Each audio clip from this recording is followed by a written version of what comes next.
Hello everyone, I Assistant Professor Pragati Shetty from Department of Microbiology, KG Somaiya College, Kopargaon. In this online lecture, we will study about the bacterial genetics, and in that topic, we are going to focus on the plasmids. Okay, so before starting to the main topic, we will see first what are the plasmids and where are they present. So you can see in this slide, this is the bacterial structure. Okay, so as we know, bacteria has its own chromosomal DNA. So you can see that chromosomal DNA as indicated in the red color. Okay, that is the bacterial DNA. Okay, and besides that, there is a blue color rings, you can say. Okay, so that are we called as the plasmid DNA. These are the plasmids. So we can define the plasmids as the extra chromosomal self-replicating DNA molecules present in the bacterial structure, in the bacteria. So these plasmids are very important, and this has a very beneficial as well as the harmful effects. Both effects carry out by the plasmids. Okay, so for example, if the DNA of the plasmid has the gene which express resistance against any one antibiotic, so what will happen, that resistance is now present in the bacteria, and therefore that bacteria will become antibiotic resistant because of the plasmid DNA. Okay, so plasmid gives such protective properties, protection to the bacteria against any environmental harmful effects, okay, and the changes in their surroundings. So it will protect the bacteria due to its own genome. And we can also extract this plasmid, isolate this plasmid DNA, and we can inject this plasmid DNA onto other type of any other bacteria also, to make that bacteria resistant, right? And as we know, the plasmids are self-replicating DNA, and therefore even if we are isolating the plasmid from one bacteria, so it will not happen that that previous bacteria will then not having its plasmid. It will have its own plasmid because of its replication, and we are isolating a copy of the plasmid DNA, right? So this is how we can produce a population of bacteria who is resistant against certain properties and who are protective against certain environmental factors. So that we will see in this online lecture.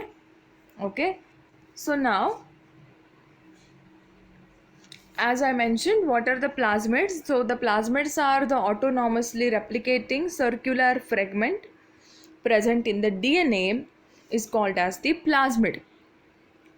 Okay, now this DNA, now we will see that further, this plasmid DNA can also be present in with incorporation of the bacterial chromosomal DNA, which means they can also mixed with the bacterial DNA. Okay, and along with that also, plasmids can present separately as their own DNA, and the chromosomal DNA is separate. That is why we called it as the extra chromosomal bacteria, extra chromosomal DNA. Okay, now the term plasmid was first coined by the American molecular biologist Joshua Lederberg, and because of which he also got the Nobel Prize for his discovery. Okay, an episome, now what is an episome? So episome is a plasmid. It is a type of a plasmid who is capable of inserting its DNA into the host chromosomal DNA, right? So just now we discussed what are the episomes. So the episomes are also plasmids only. Naturally, the plasmids are present separately. Plasmid DNA is present separately. Just now we saw that in the previous slide, right? And the bacterial genome, bacterial chromosomal DNA is present separately. But there are plasmids present, okay, who has the ability to integrate themselves, to incorporate themselves into the bacterial genome. Okay, now what will happen, the bacteria genome, and in that DNA only the plasmid DNA will incorporate. So now the plasmid DNA is not separate and bacterial DNA is not separate. So such plasmids who can incorporate themselves, who can mix up themselves with the bacterial DNA, that plasmid we called it as the episome. Episome are nothing but the plasmids only who can integrate their DNA, integrate themselves into the bacterial chromosomal DNAs. Alright. Then now, because of this ability to transfer the DNA from one bacteria to the another bacteria, plasmids are extensively used in the recombinant DNA technology, in the transformation to produce the transformants, to produce the recombinants, right? And these are very easy to application, easy for the application, very easy to insert, very easy to isolate the plasmid DNA. Okay, because as it is present in very smaller size as compared to the bacterial chromosomal DNA, and therefore we can very well extract, very well isolate this DNA from one bacteria, and we can insert the copy of that plasmid DNA into the another bacteria. Okay, so plasmid having the versatile, very beneficial properties, okay, in order to research methodologies and also in order to give protection to the bacteria, okay, from different kind of the environmental factors and the resistant properties. Alright, now these plasmids can be classified, okay, into the two types. First is the conjugative plasmid and second is the non-conjugative plasmid. Now what is the conjugative plasmid? This will contain a set of genes, transfer genes. Okay, we called it as the transfer genes. So this transfer gene, as the name says, they are able to transfer themselves, right? Which promote the sexual conjugation between the different cells. Now the conjugation is a term, okay, conjugation means what? It is a sexual mode of transfer between the bacteria, okay. So the DNA, the plasmid DNA will get directly transferred to the another bacterium, and that process we called it as the conjugation. The bacterial DNA or the plasmid DNA can be transferred with the help of the conjugation process, right?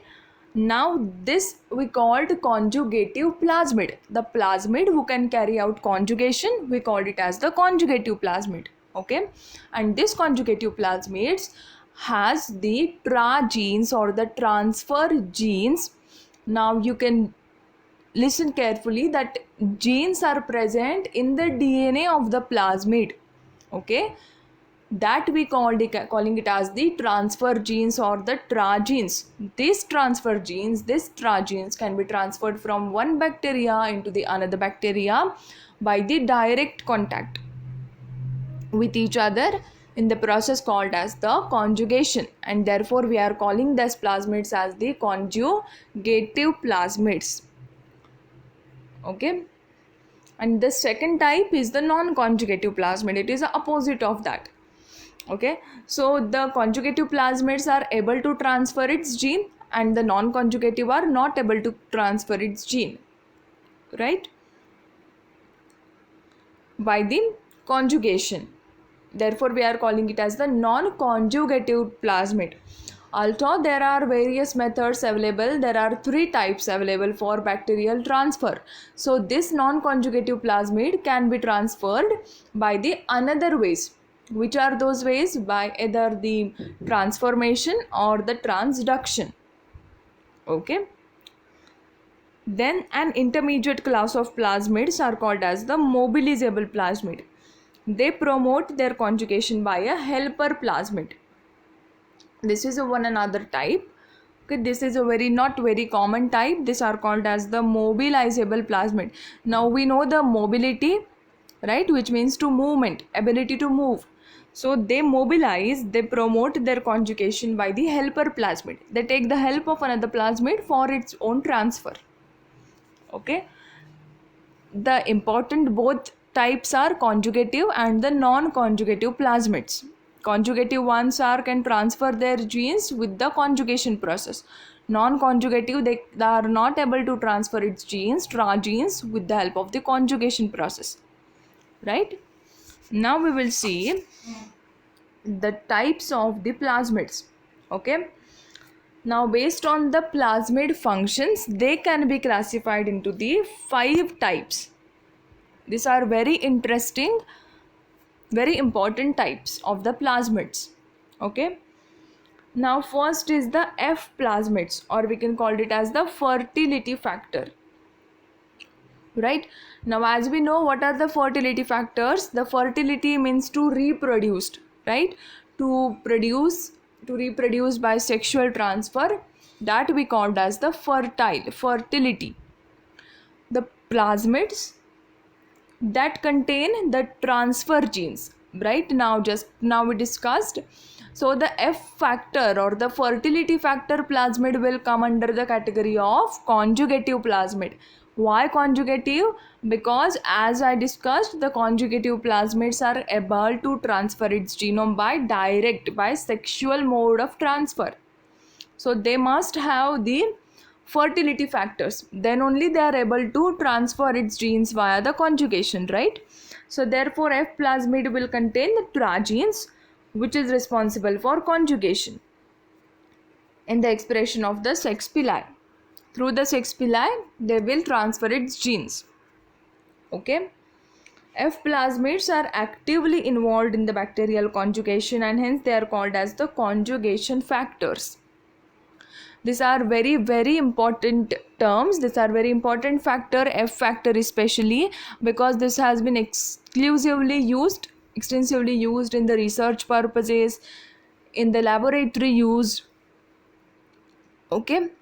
So what are the F factor? Fertility factors. What are the fertility? That means they are able to transfer its genes via the sexual mode of transfer. We called it as the conjugation.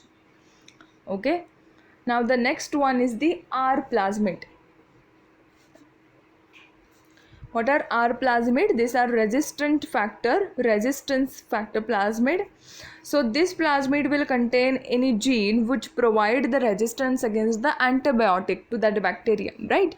If say we have the plasmid A, and that plasmid A is having the resistance against the penicillin, okay, penicillin antibiotic, and therefore if we integrate this plasmid, if we insert this plasmid into the normal bacteria, then that normal bacteria will now have the resistance against that penicillin antibiotic, right? So these plasmids are called as the R plasmid, that is the resistant factor plasmids.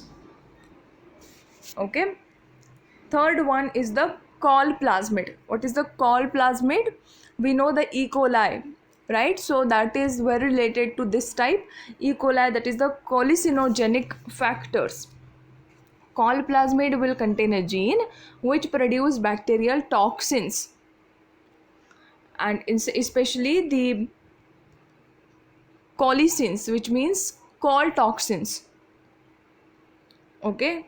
For example, colicin by E. coli and the vibriosins by Vibrio cholerae. Okay.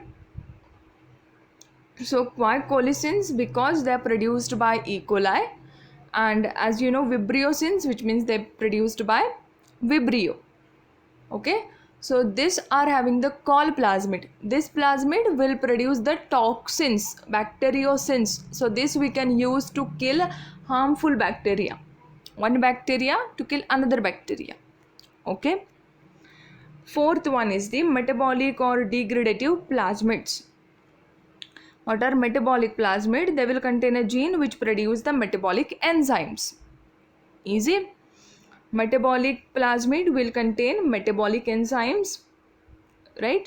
They can synthesize, they can produce the metabolic enzymes with the help of their genes. right? Their genes are able to produce, synthesize this metabolic enzyme. Therefore, we are calling it as the metabolic plasmids. They can transmit through the conjugation also together the F plasmid. Always remember, whenever there is a conjugation term, there should be the F factor, F plasmid is there. Okay, because only if the F plasmid is present, the fertility factor is present, then only the conjugation can possible. Conjugation is the sexual transfer, and for sexual transfer there should be the fertility factors, right? Then the fifth type is the virulence pathogen. This type of the plasmid will contain the genes which in turn the bacterium into a pathogenic bacteria. Okay, so this can also produce certain types of the toxins or certain enzymes which are harmful to the other bacterial species. So if we introduced this plasmid into the bacteria, then that bacteria will turn into the pathogenic bacteria. Okay, these are called as the virulent pathogen. Okay, so these are the 5 types of the plasmid depending on the function of the plasmids, right? Now in this online lecture we studied what are the plasmids, okay, what are the plasmids, where are they present. Then we studied their 2 types, their 2 classifications. Okay, first is the conjugative and the non-conjugative. These are very important terms, right? Conjugative and the non-conjugative plasmid. Then we studied the 5 types based on their function of the plasmid. First one is the F factor, fertility factor plasmids, then the R plasmid, resistant factor plasmids. Then third one is the col plasmid, colicin factors.